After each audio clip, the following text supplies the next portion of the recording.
अस्सलाम वालेकुम दोस्तों। GSN दोस्तों, कल्ह खां जीअं ई रिज़ल्ट अनाउंस थी आहे त सिंध बार काउंसिल जी रिज़ल्ट अनाउंस थी आहे त हसीब जमाली खटी वियो त कुझु दोस्त, कुझु वकील, कुझु फ़िक्रमंद, कुझु दानिश्वर, कुझु हुकूमती पासे जा माण्हू परेशान थी विया आहिनि। हाणे कराचीअ में सिंधी वकीलनि जो रहणु मुश्किल थी वेंदो, उन्हनि सां उरज़ोरायूं थींदियूं ऐं उन्हनि सां उन्हनि जी परगोर केरु लहण वारो न रहियो। उन्हनि दोस्तनि खे ॿुधायूं त ही हसीब जमाली, आमिर नवाज़ वड़ाइच खे खटाइण वारा उहे सिंधी वकील ई आहिनि जंहिंजी तव्हांखे फ़िक्र आहे। उहे सिंधी वकील एतिरो मुतहिद आहिनि, जेकॾहिं केरु उन्हनि सां उरज़ोराई कंदो या सिंध जे ख़िलाफ़ु जेकॾहिं केरु इस्तेमालु थींदो त उन्हनि सां मुंहुं ॾियणु ॼाणनि था। जन हसीब जमालीअ खे खटरायो आहे, जंहिं आमिर नवाज़ वड़ाइच ते एतमाद कयो आहे, जन कैबी लिगारीअ ते एतमाद कयो आहे, जंहिं मोहतरम अतर सोलंगीअ ते एतमाद कयो आहे, उहे पंहिंजे एतमाद जी बीहक रखी बि सघनि था।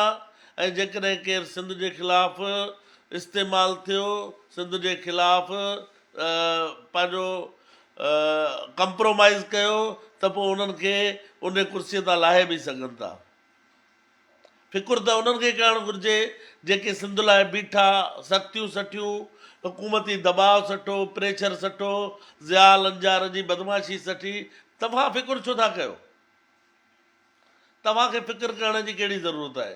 तव्हां त पहिरियों ई उन पासे बीठा हुयो जेके कारूंजर जी कटाईअ में मुलविस आहिनि, जेके 26-27 तरमीम जा हामी आहिनि, जेकी हुकूमत पंहिंजो कुल्हे ते चढ़ी ऐं खटण जी कोशिशि पिया कनि।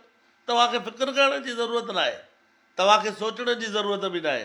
तव्हांखे सोचणो हुयो त पहिरियों सोचूं आहे त असां मुतहिद थी हिकिड़े पासे थी बीहूं त जीअं सिंध दुश्मननि खे ऐं पंहिंजो सिंध जे वसीलनि ते कब्ज़ा कंदड़नि खे ऐं सिंध जे ख़िलाफ़ु साज़िशूं कंदड़नि खे असीं पैगाम ॾेई सघूं। असीं पैगाम ॾियूं त असीं सिंधी मुतहिद आहियूं, असीं सिंधी शऊरमंद आहियूं ऐं असीं सिंध जे मामले ते भाउ खे बि भाउ न कंदा आहियूं जेकॾहिं हू सिंध जो मुखालिफ़ हूंदो ऐं सिंध जे ख़िलाफ़ु वेंदो। तव्हां त पंहिंजो वक़्तु विञाए छॾियो।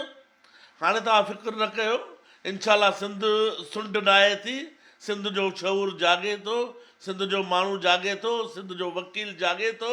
बबरलूअ खां वठी ऐं कराचीअ ताईं जेको सिंध जे माण्हूअ साबित कयो आहे, सिंध जे बाशऊर वकील साबित कयो आहे, उनखे क़ाइमु रखणु, उनखे पंहिंजो पकिड़े रखणु ऐं उन ते अमल कराइण लाइ हू मुतहिद बि आहिनि ऐं हू पाण खे सम्झनि था त उन ते अमल बि कराईंदा ऐं कंहिंखे सिंध जे ख़िलाफ़ु साज़िश करणु न ॾींदा।